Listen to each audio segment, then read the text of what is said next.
தமிழகம் எங்கும் Max Gold cash for your gold. Max Gold நீங்க தங்க மட்டும் இல்லைங்க, பிளாட்டினம், டைமண்ட், சில்வர், ரூபினி எதை வேணாலும் விற்கலாம். உங்களுக்கான பணம் ரொக்கமா கையிலயோ இல்லைன்னா பேங்க் அக்கௌண்ட்லயோ உடனடியாக செலுத்திடுவாங்க.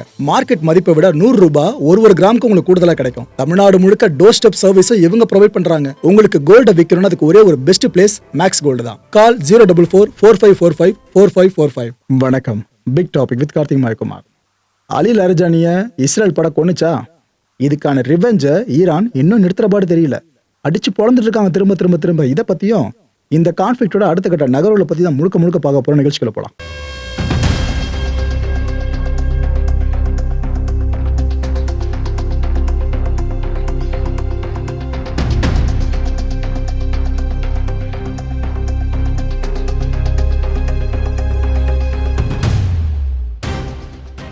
IDF இஸ்ரேலி டிஃபென்ஸ் ஃபோர்ஸ் அவங்க இப்போ என்ன சொல்றாங்க, ஈரானியன் கமாண்ட் சென்டர்ஸ் இந்த டெஹ்ரான்ல இருக்குல்ல, அதை நாங்கள் சக்ஸஸ்ஃபுல்லாக அடிச்சு கதையை முடிச்சிட்டோம்னு சொல்றாங்க.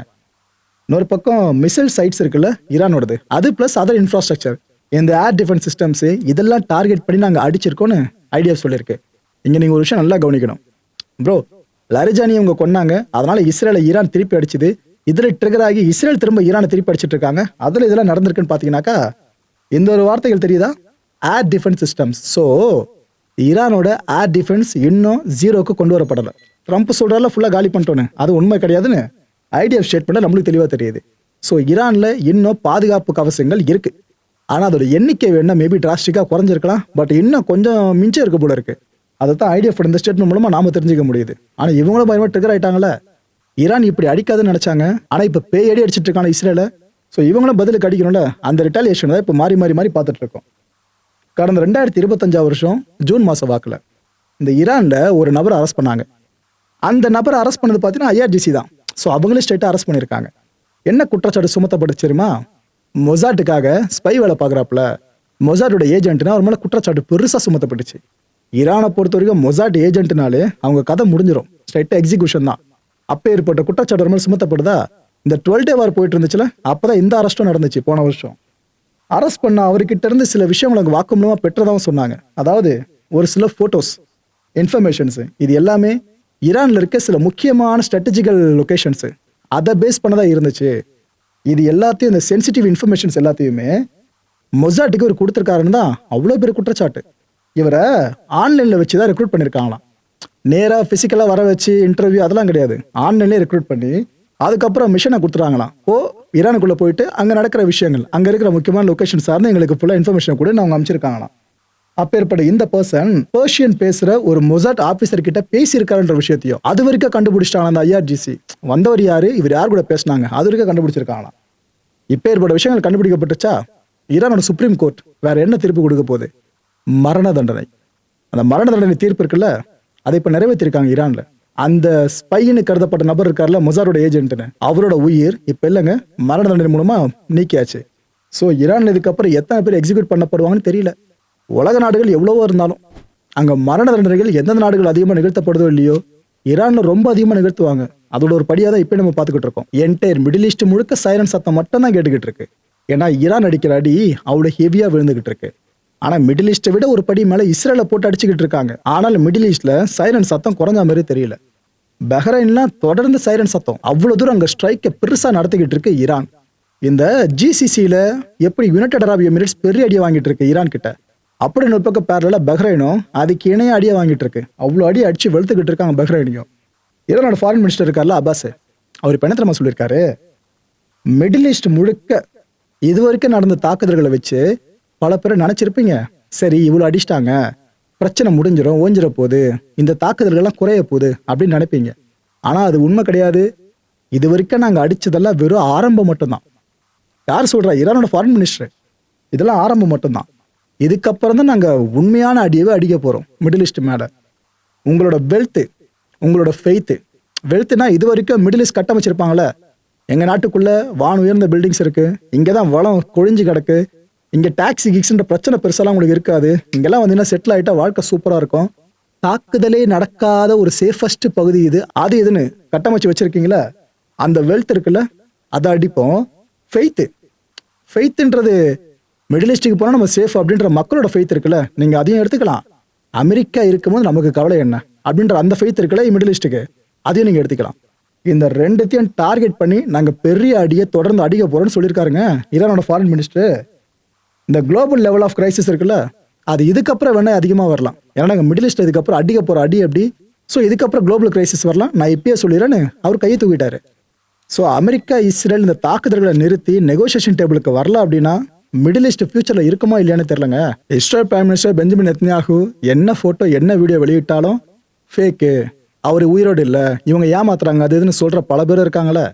இன்னொரு பக்கம் பேரல என்ன டிபேட் போயிட்டு இருக்கு, ஈரானோட சுப்ரீம் லீடர் முஜ்தபா இருக்காரா இல்லையா, அவர் காயம் பட்டதை சொன்னாங்க.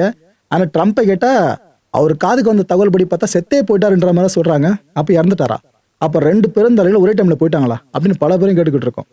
இதுல ஒரு தகவல் மட்டும் வெளியே வந்திருக்குங்க, உறுதிப்படுத்தப்படாத தகவல் தான், ஜஸ்ட் கசிஞ்சிருக்கு. நான் அதை மட்டும் உங்கள்கிட்ட ஷேர் பண்றேன். முஜ்தபா அவர்களுக்கு காயம்பட்ட விஷயம் உண்மை அப்படின்ட்டும் ரஷ்யாவில் வச்சு அவருக்கு ட்ரீட்மெண்ட் பார்க்கப்பட்டு இருக்குன்ட்டும் ஒரு தகவல் வெளியாயிருக்கு. ஆக்சுவலாக இதை பற்றி கிரெம்லின் மாளிகையோட அஃபிஷியல் ஸ்போக்ஸ் பர்சன் இருக்கார்ல, அவர்கிட்ட கேட்டாங்க. ஆக்சுவலாக ரிஃப்யூஸ் பண்ணுற பதில் சொல்கிறதுக்கு இல்லைன்னு சொல்லிட்டு போயிருக்கலாங்க, ஆனால் மறுத்துட்டார் அந்த கேள்விக்கு பதில் சொல்கிறதையே. ஸோ இதை ஒரு பெரிய டவுட் கிரியேட் ஆகி தான் ஒருவேளை இருக்குமோ முஜ்தபா ரஷ்யாக்குள்ளே இருப்பாரும் தோட ஆரம்பிச்சிடுச்சு. ப்ரோ, ஈரானுக்குள்ளே எங்கனாச்சும் ட்ரீட்மெண்ட் கூட பார்த்துருக்கலாமே, காயம்பட்டு எதுக்கு ரஷ்யா வரைக்கும் கூட்டு போகணும்னு கேட்டிங்கன்னா நல்லா யோசிச்சு பாருங்க மக்களே. ஈரான்ல சேஃபஸ்ட் லொக்கேஷனும் உனக்கு கிடையவே கிடையாது. ஏன்னா சேஃபஸ்ட் லொக்கேஷன் தான் எல்லா தலைவர்களும் இருப்பாங்க. அப்படி இருந்த பல பேர் உயிர் போயிருக்குல்ல. ஸோ ஈரான்ல எங்கே வேணாலும் ஸ்ட்ரைக்கிங் ரேஞ்சு தான், அமெரிக்காவோட ஸ்ட்ரைக் ரேஞ்சுக்குள்ளே வந்துடும், இஸ்ரேலோட ஸ்ட்ரைக்கிங் ரேஞ்சுக்குள்ளே வந்துடும். அது அமெரிக்கா கூட பெருந்தலைகள் சார்ந்து பெருசாக டார்கெட் பண்ணல. ஆனால் இஸ்ரேல் ஈரானோட பெருந்தலைகளை தூக்கிறதா முக்கியமான குறியா வச்சுக்கிட்டு இருக்காங்களே. அப்பேற்பட்ட ஈரான்ல வச்சு ஒரு ட்ரீட்மெண்ட் பார்க்க முடியுமா என்ன, காயம் பட்டிருந்தார் அப்படின்னா. ரஷ்யாக்குள்ள அவர் இருக்காருனாக்கா கிட்டத்தட்ட S-400 அவர் அமர்ந்திருக்க மாதிரி அர்த்தம். அவ்வளோ சீக்கிரம் ரஷ்யாக்குள்ள பிரீச் பண்ணிட முடியுமா? அமெரிக்காவோட ஒரு மிசைல் இஸ்ரேலோட ஒரு குண்டோ அந்த பக்கம் போயிடுமா? ஸோ மேபி அவங்க அப்படி கூட கன்சிடர் பண்ணியிருக்கலாம். ஸோ வெளியான தகவல் மட்டும்தான். அடுத்தடுத்து நம்பக்கூடிய தகவல்கள் வந்த பிற்பாடு, அஃபிஷியலாக கன்ஃபார்ம் பண்ண பிற்பாடு இதை பற்றி தனி வீடியோ உங்களுக்கு போஸ்ட் பண்ணுற மக்களே.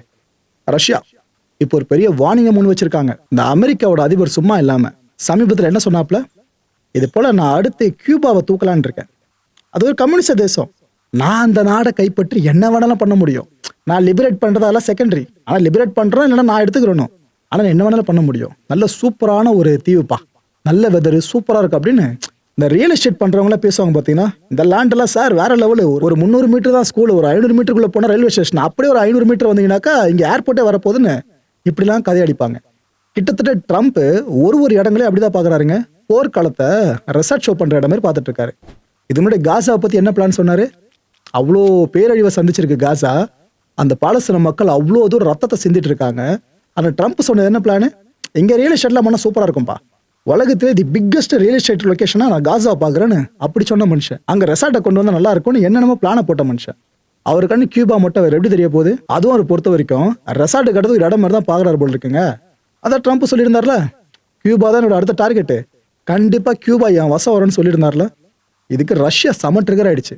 ஏன்னா மத்தல கை வச்சா சும்மா இருப்பாங்க, சித்தாந்தம் சார்ந்து கை வச்சாங்கன்னா, கம்யூனிசம் சார்ந்து கை வச்சாங்கன்னா, கம்யூனிஸ்ட் தேசத்து மேலே கை வச்சாங்கன்னா ட்ரிகர் ஆவாங்களே.